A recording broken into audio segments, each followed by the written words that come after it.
Hello दोस्तों, स्वागत है आपका इस वीडियो में। इसमें पढ़ेंगे मुग़ल कालीन संस्कृति और इसके साहित्य के बारे में भी पढ़ेंगे डिटेल्स में, जिसके बाहर एग्ज़ाम में आपके कुछ भी नहीं दिखने वाला है।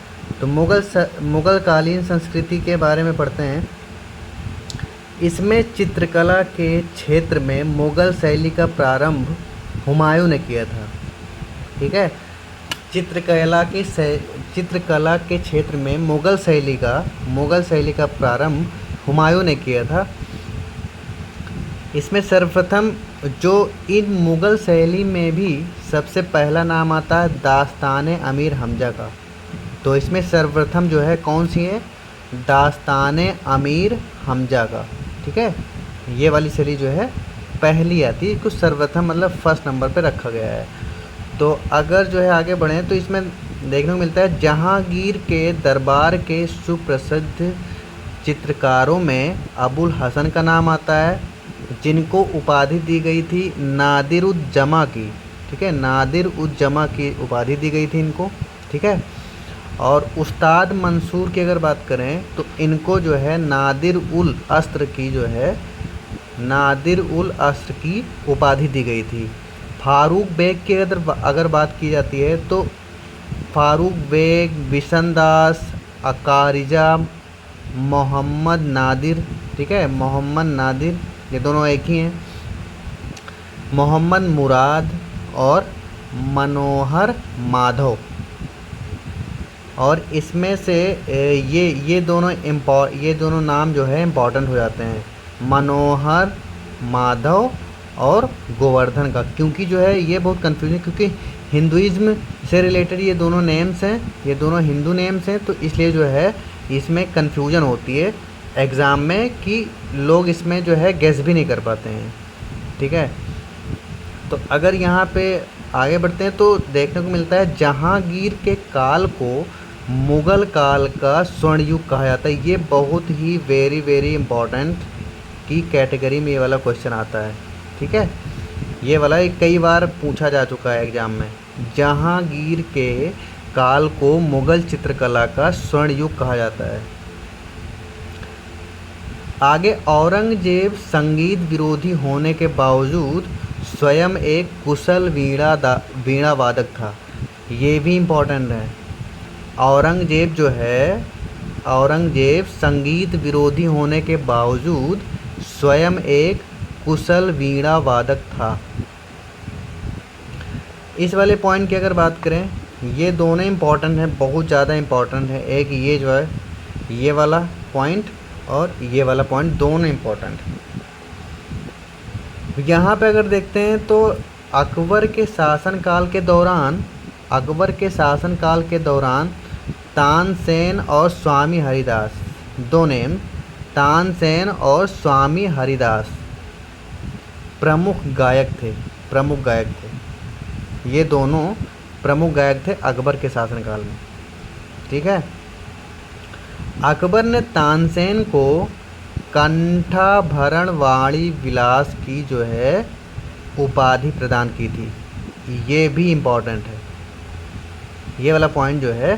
तो ये टॉप मोस्ट पॉइंट्स हैं जो मुग़ल संस्कृति के बारे में अक्सर पूछे जाते हैं एग्ज़ाम्स में। तो ये जो है ये वाला पॉइंट भी इम्पॉर्टेंट हो जाता है, क्योंकि ये सीधे पूछ रहा है कि इसमें पूछता है किस मुग़ल सम्राट के काल में मुग़ल शैली का जो है प्रारंभ माना जाता है। तो ये जो है हुमायूं कई बार जो है एग्ज़ाम में पूछा जा चुका है। तो चलिए चलते हैं मुग़ल साहित्य के बारे में पढ़ने के लिए।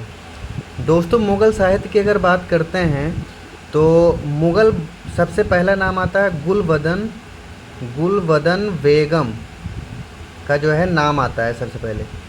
ठीक है,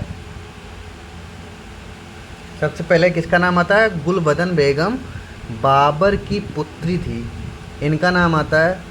तो इन्होंने क्या किया था, हुमायूं नामा लिखा था। ठीक है, बाबर की जो पुत्री थी गुलबदन बेगम, इन्होंने हुमायूं नामा लिखा था, जिसमें ऐतिहासिक विवरण लिखे गए हैं। ठीक है, ऐतिहासिक विवरण जब मुग़ल कालीन साहित्य की बात की थी, सबसे पहले मुग़ल कालीन साहित्य में गुलबदन बेगम बाबर की पुत्री का नाम आता है फ्रेंड्स। तो अगर इसमें आगे बढ़ें तो देखते हैं इसमें बहुत सारे लेखक हुए हैं, उनकी पुस्तकें जिनके बारे में ज़रूर पूछा जाता है, एग्ज़ाम में अक्सर पूछा जाता है। ठीक है, तो इसमें जो है निज़ामुद्दीन अहमद तबकाते अकबरी लिखी थी इन्होंने।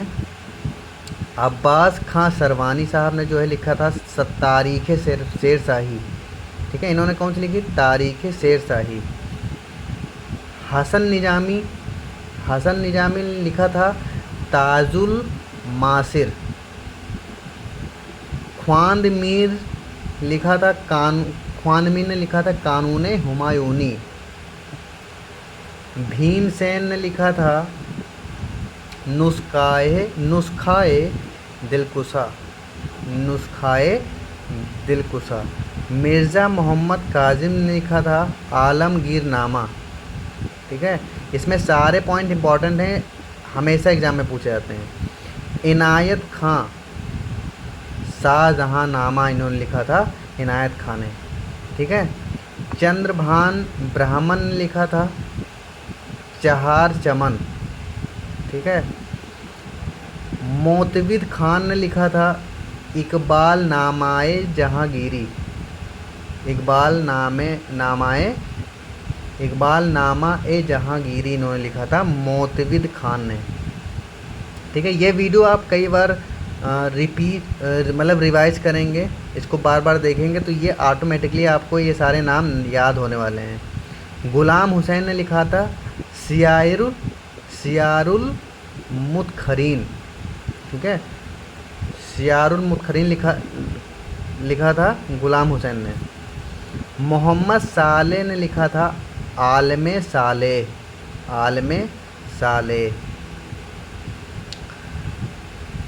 यहाँ पे अगर इसकी बात करें तो आगे वाले पॉइंट में अब्दुल हमीद लाहौरी शाहजहाँ के शासनकाल का एक राजकीय इतिहासकार था। ठीक है, ये इम्पोर्टेंट है, ये वाला पॉइंट इम्पोर्टेंट, मतलब ये तो इम्पोर्टेंट है ही, ये ऊपर वाले सारे इम्पोर्टेंट, ये सारे हमेशा पूछे जाते हैं, कोई इन पॉइंट्स को हमेशा पूछा जाता है और ये ज़्यादा इम्पोर्टेंट है क्योंकि इसमें डायरेक्ट पूछता है कि शाहजहाँ के शासनकाल का राजकीय इतिहासकार कौन था। तो ये वाला पॉइंट जो है बहुत इम्पोर्टेंट बन जाता है। ठीक है, इसने अपनी पुस्तक पादशाहनामा में शाहजहाँ कालीन इतिहास का वर्णन किया है। ठीक है, ये बहुत इम्पोर्टेंट है। हाँ, अब्दुल हमीद लाहौरी शाहजहाँ के शासनकाल का एक राजकीय इतिहासकार था। इसने अपनी पुस्तक पादशाहनामा में शाहजहाँ कालीन इतिहास का वर्णन किया है।